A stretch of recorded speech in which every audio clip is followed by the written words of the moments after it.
Over the years, we've seen many iterations of Call of Duty Zombies, from the beginning of it in World at War to the latest of it in Modern Warfare 3. While every game has made changes to the mode, no game, in my opinion, has made more drastic changes than Black Ops 3. Train go boom. So, in today's video, I want to look back at what led to Black Ops 3 becoming the de facto zombies experience for many when it came to gameplay and Easter eggs alike. So sit back, relax, and take a journey back to where it all really began. Hi, my name's Drea.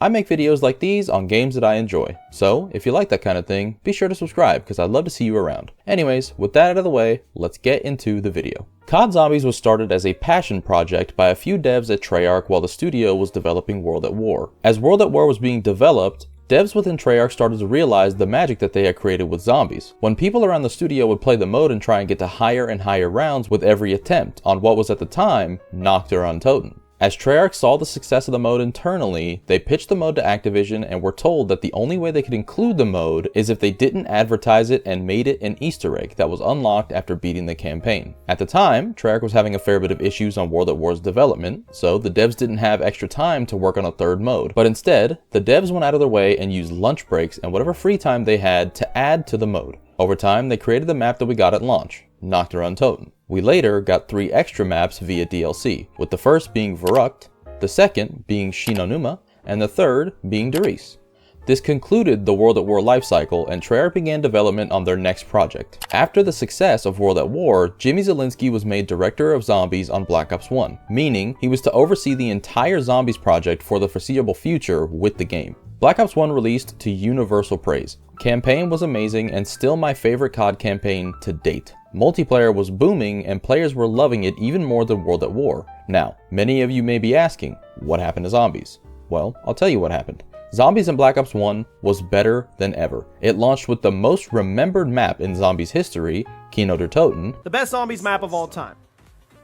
Kino der Toten Black Ops 1. To me, it's as good as it gets. But not only did it launch with Kino, it also launched with 5. At the time, the main Zombies content on YouTube was high round attempts, with Syndicate hitting round 115 on Kino. After that, the mode saw huge growth in players trying to do the same. By the end of Black Ops 1's lifecycle, the game had a total of 10 Zombies maps excluding Dead Ops Arcade, as Treyarch had brought back the old maps from World at War as well as adding the 4 new ones as well. Jimmy Zielinski had been head of all these maps for Black Ops 1, meaning Kino, 5, Ascension, Call of the Dead, Moon, and Shangri-La were made with Jimmy's direction for the story and gameplay in mind. I bring this up because it's important for what happens later. Anyways, after it was all said and done, Treyarch moved from Black Ops 1 to start work on what some consider the greatest Call of Duty to date, Black Ops 2.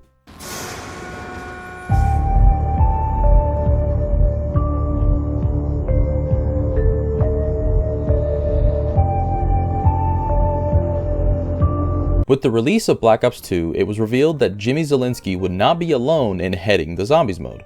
This time around, there would be another person heading it with him. That person was none other than Jason Blundell.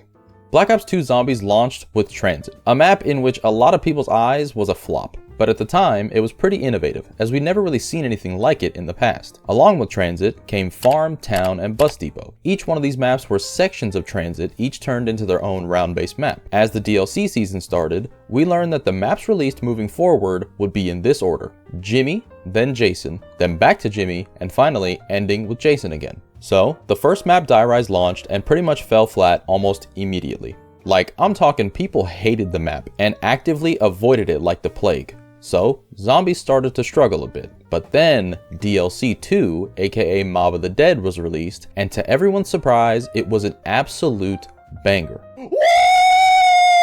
Yeah, baby! That's what I've been waiting for. That's what it's all about. Woo!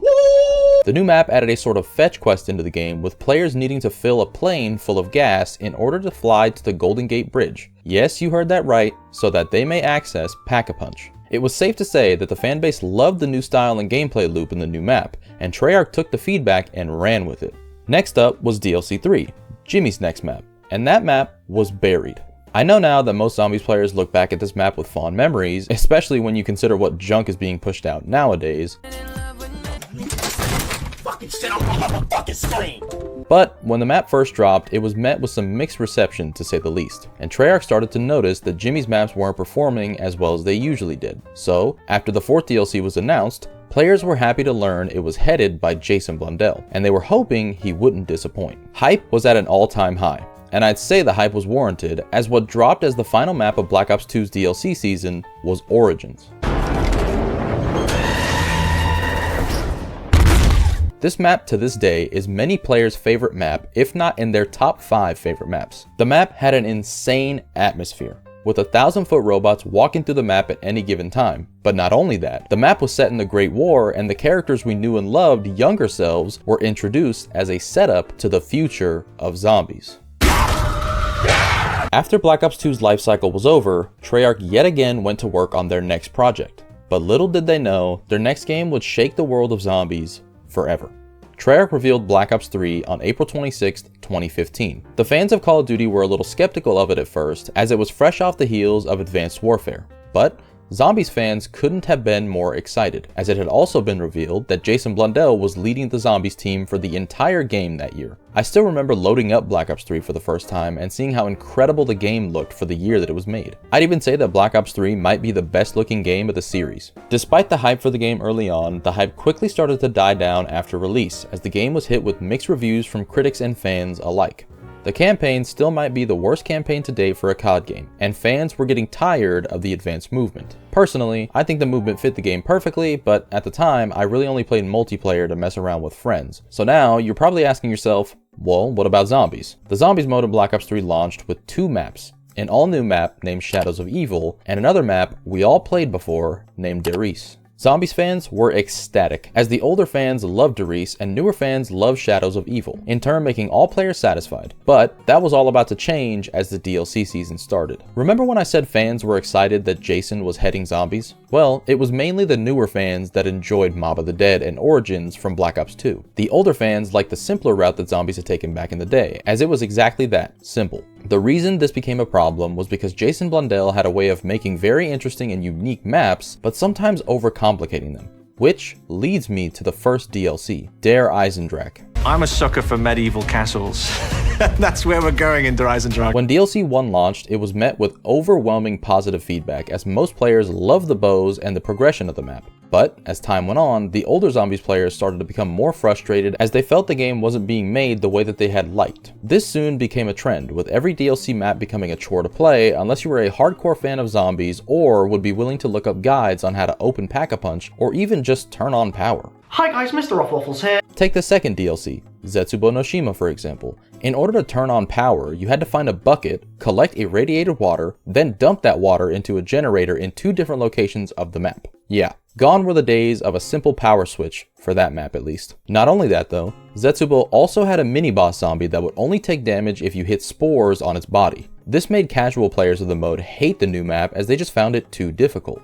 In my opinion, the power on Zetsubo was really annoying, but the rest of the map was okay. And that's how I feel about most things in Black Ops 3. Maps were all really cool and fun, but they all had some annoyances. Speaking of annoyances, DLC 3 launched with Gorod Krovi, and these little shits were the most annoying enemy type I've ever seen. So, yet again, Treyarch started leaning into the story and Easter egg side of zombies rather than striking a balance for the casual audience. This is why I say Black Ops 3 changed zombies forever, because even with DLC 4 Revelations, the game was still focused on Easter eggs and story rather than the core gameplay loop. I will give credit to Treyarch though, because all the zombies maps were visually breathtaking, and the art team deserves way more credit than they get for those maps. Not only did Treyarch focus more on story and Easter eggs, but they also added some new gameplay features like Gobblegum and Double Pack-a-Punch. Gobblegums in Black Ops 3 were pretty overpowered, so some players kinda hated them as they made the game easier if you had the good ones. Which wouldn't have been a problem if you couldn't gamble for them. Yeah, Gobblegums were pretty much supply drops, but for zombies. We don't call them loot boxes, but we look at it as surprise mechanics.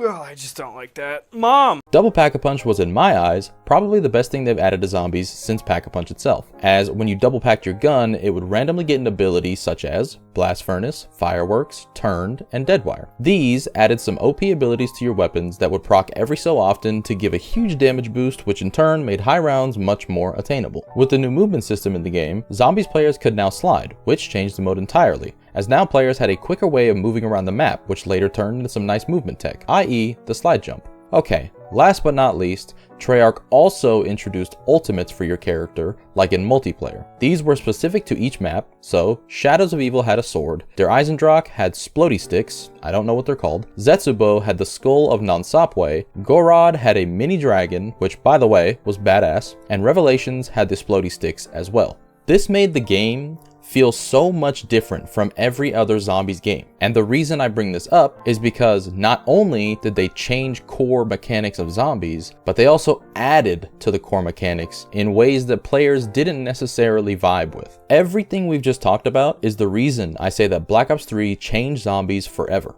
as it didn't just add to the mode we knew and loved, it took the mode in a completely different direction altogether. Me personally, I love the way Black Ops 3 Zombies was, but I fully understand why the older fans of Zombies had a problem with it. So now I want to know from you. Do you agree with my opinion? Do you disagree with my opinion? Let me know in the comments below. Anyways, I hope y'all enjoyed the video, and if you did, a like helps me out a ton. With that, I'll see you in the next video. I hope you guys have a good day.